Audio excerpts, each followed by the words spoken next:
For nearly 30 years, everyone has come to agree that the Water Temple in Ocarina of Time is the most frustrating, tedious, and outright worst temple in Zelda history. But what if they're completely wrong? Well, let me explain. In 1998, Legend of Zelda Ocarina of Time was released and it sold roughly 200k units in the first week in Japan, quickly rising to over 1 million copies worldwide in the first month. And I think it's safe to assume they did really good, but only time can tell. Get it? Because, like, the game name.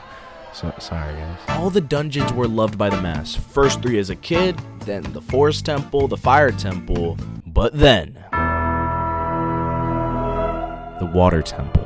It was not received lightly, and to be honest, I can understand why, but after 30 years, what if we were all wrong? I wasn't even alive back then. Do I sound 30? I don't Upon entering the Water Temple, you're greeted with a tower that reaches the height to the top of the temple and the bottom of the temple. Immediately, you don't really have a clear direction on where to go because it's literally a maze. Well, kinda. Anyways, after exploring all the rooms on the top level, it makes it pretty obvious that you need to go to the bottom. But now, this is where the Water Temple gets a little bit tedious. The only way to reach the bottom of the temple is if you put on your iron boots. But the problem is, the N64 controller only has like 6 buttons in use for the game. But you literally can't bind any of these buttons to your iron boots. So every single time you need to go deeper into the water or rise up, you need to go into the pause menu, put on the iron boots or take it off. Saying it out loud really doesn't do it justice at all, because it is very annoying. Like really annoying.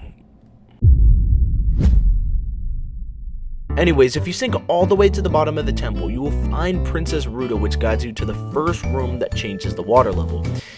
This is now where the Water Temple shows its true colors. The rest of your playthrough in the Water Temple will simply be changing your boots constantly and forgetting where the rooms to change the water levels are, if you're like me.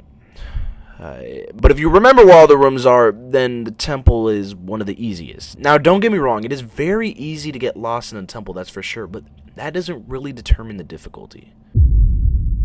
The Water Temple's purpose is to test you, like any other temple. It tests you on your precise movement throughout the temple, because if you make a mistake or an enemy comes and smacks you all the way down, well then that can cause some rage. I know it did for me, but what it tests you the most on is your memory. If you find a key, it's your job to remember where it goes for, because it's a game, and that's a fun game. And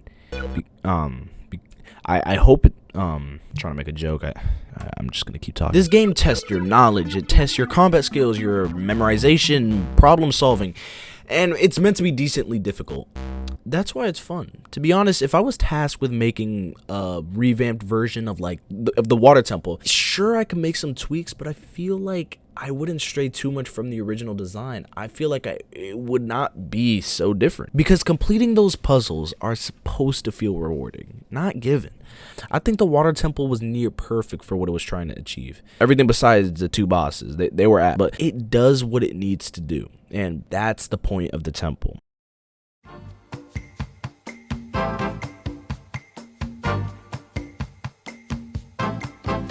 Anyways, yeah, this is not a devlog. I know.